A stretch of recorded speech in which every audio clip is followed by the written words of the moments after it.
Hoje vamos conversar um pouco dos princípios da escatologia. O ponto primeiro que a gente vai ver sobre o reino de Deus. Não vamos especificar nenhuma linha teológica, escatológica, a ideia é só debater e conversar cada uma delas para a gente poder entender melhor. Quais são os principais pontos que a gente quer chegar aqui? É você poder pensar qual é a sua visão do reino de Deus e por que que você entende esse termo dessa forma, qual é a definição para você de reino de Deus e a base, da onde vem isso. Muitas vezes a gente repete coisas ou tem conceitos que a gente não sabe bem de onde veio.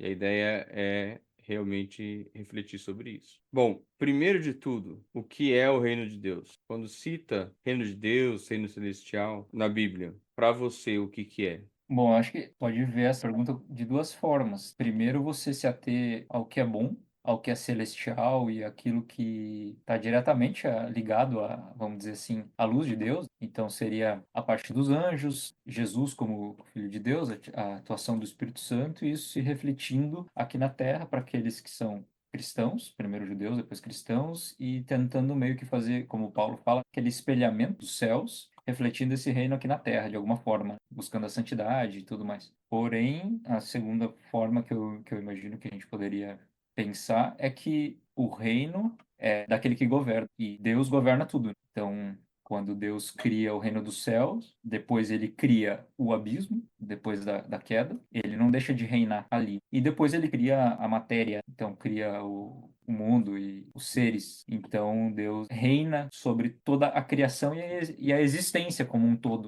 E quando o reino de Deus é citado profeticamente? A gente vê no Velho Testamento muitas vezes falando que vai, quando tal coisa acontecer, vai ser chegado o reino de Deus, ou quando o reino de Deus chegar, vai ser assim, assim, assim, ou tais coisas vão acontecer. Na questão profética, quando fala de reino de Deus, vai um pouquinho além dessa experiência que a gente tem no dia a dia. Uhum. Quando vê nessa questão profética, como você entende isso?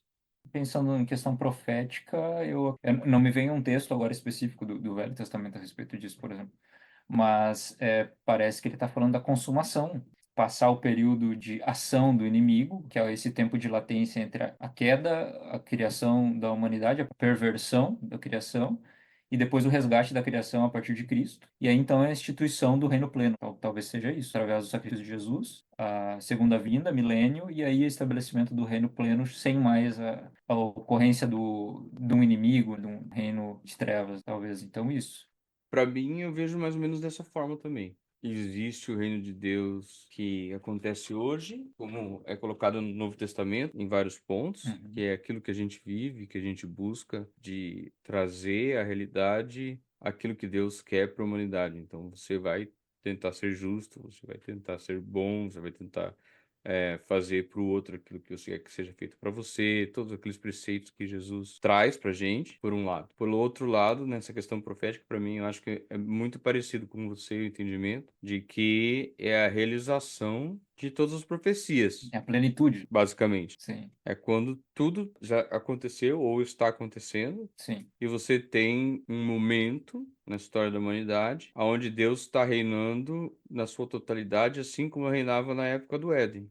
No sim, sentido de sem pecado, sem interferência do diabo. sim. Eu diria pré-Éden, inclusive, porque no momento do Éden a queda já tinha acontecido dos anjos. Ou até Éden, até o momento em que Adão e Eva pecam. Pelo menos pra gente, como É, humanidade, eu vejo dessa forma. sim, mas eu acredito que como o diabo e seus anjos, ou seja, todo o mal, Uhum, tô chamando aqui de abismo, né?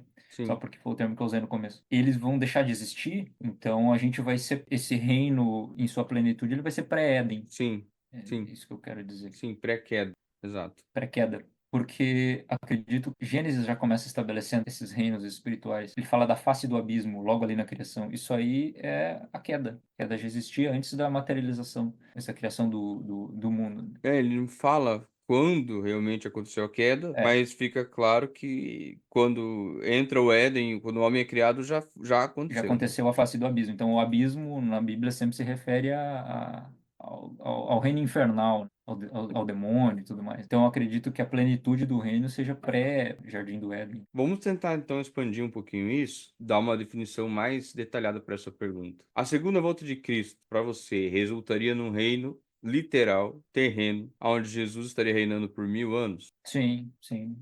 Para mim, sem dúvida. Então, esse sim indica o que a gente entende por pré-milenismo. Que a volta é antes do milênio, sim. Isso, que existe um reino literal mesmo. Porque Sim. as outras duas linhas, que é o pós-milenismo e o amilenismo, eles, na verdade, não veem o reino do milênio como algo literal. Uhum. Não é que ele não existe, Sim. Pode ser apenas simbólico, né? Ou. mas não é visto como algo aqui na Terra literal, de Sim. Jesus reinando por 1000 anos, literalmente 1000 anos. Uhum. Então aí vem as três linhas. Essas linhas têm algumas pequenas, às vezes, separações, a gente vai ver rapidinho, mas o foco não vai ser a gente discutir os outros aspectos da escatologia, mas só mostrar em cada uma dessas linhas aonde está esse milênio. Esse milênio ele é citado na Bíblia como 1000 anos, lá no Apocalipse, então, assim, não tem como a gente negar, existe um versículo que fala isso. Sim. A questão de como a gente vai entender isso é o outro problema. E é aí que eu quero entrar para a gente discutir e ver, debater como chegou-se nessas conclusões.